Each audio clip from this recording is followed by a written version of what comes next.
So Ron DeSantis, during his trip to Israel, decided to get in on the fun of trying to look like he's messianic. Is that how you say it? Yeah, I think that's how you say it. Trying to act like he's some sort of prophet or he's some sort of messiah. Now remember, this is on the heels of, they kind of view Trump that way because he moved the embassy to Jerusalem, and so like they love Trump so much. Like the rank and file, the super fundamentalist faction in Israel. Well, DeSantis wants some of that love, but he's got to fight for it. He's got to claw for it. And so here he is. This is some event with the Jerusalem Post, and he's going to tell a story, which is, there's no other word for it, but embarrassing. We visited the biblical heartland of Judea and Samaria. We even held a public event at Ariel University. We brought the delegation for prayer at the Western Wall. The only thing I can tell you is my prayer in 2019 was that we would be spared the upcoming hurricane season in the state of Florida. And we were in a situation, as we got in the height of hurricane season, you had a monstrous hurricane barreling west towards the Florida Peninsula, Hurricane Dorian. It was a Category 5, a very strong Category 5, and it was headed basically going to ram right into our state. Well, and at that time, when it was on that track, people were saying, well, God must not be listening to the governor because we may be getting rammed here. Well, I can tell you, the storm was heading our way. It slowed down, it turned all the way 90 degrees and went north and never impacted our coast. And so I'm chalking it up to the prayer I put in the Western Wall. People can offer whatever rationale they want. Now, look, the audience laughed. He may have been joking. I certainly hope he was joking. But if you watch the clip a couple times, it becomes clear. I don't know if he's joking.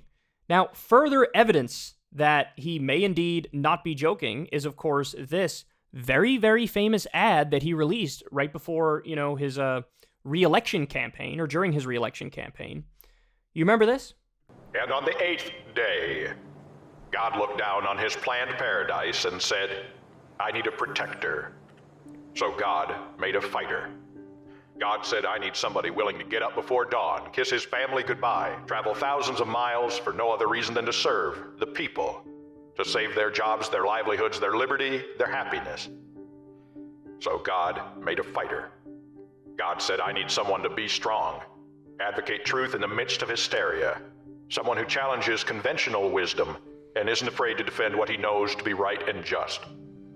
So God made a fighter. God said, I need somebody who will take the arrows, stand firm in the wake of unrelenting attacks, look a mother in the eyes and tell her that her child will be in school. She can keep her job, go to church, eat dinner with friends, and hold the hand of an aging parent taking their breath for the last time. So God made a fighter.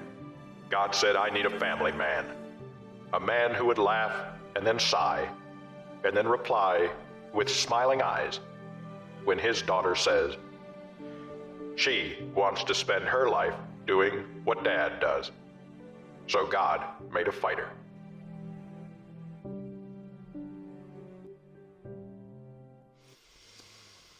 So, look, given this context, is he joking? Doesn't look like it, dog. It really, really doesn't. I'm trying to be fair, but it really doesn't look like it. So, his prayer deflected a Category 5 hurricane from hitting Florida. His campaign was chosen by God. Look, there's only two options. Either he's being cynical and just playing politics, and he knows this is a path in Republican politics. Oh, God chose me. How many Republican politicians have we heard say that when they run for president? So many of them have said it. Probably some say when they run for Senate or Congress, too.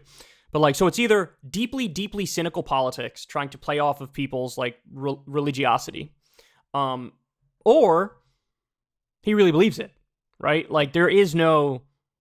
Because this wasn't a joke, right? You could argue maybe the line in the speech to the Jerusalem Post was a joke. This definitely wasn't a joke. So which is it? Cynical politician, doesn't believe a word of it, just desperately being deeply careerist and trying to climb the ladder by exploiting religion, or Do you really think that, God has a plan for you and you're the chosen one, right? You're the chosen one. Now kick those trans kids in the face. Yes. Yes. Well, I don't know. But, look, right now, he doesn't have the juice, dog. He just doesn't have the juice. Trump could run a campaign from his bedroom and be this version of Ron DeSanctimonious. Meatball Ron. Pudding Ron. Many people call him Pudding Ron. And he's flailing, to say the least. Hey, y'all, do me a favor and like and subscribe. It helps out big time in the algorithm. Click the bell as well for notifications when videos drop. And watch that video on screen right now. You know you want to.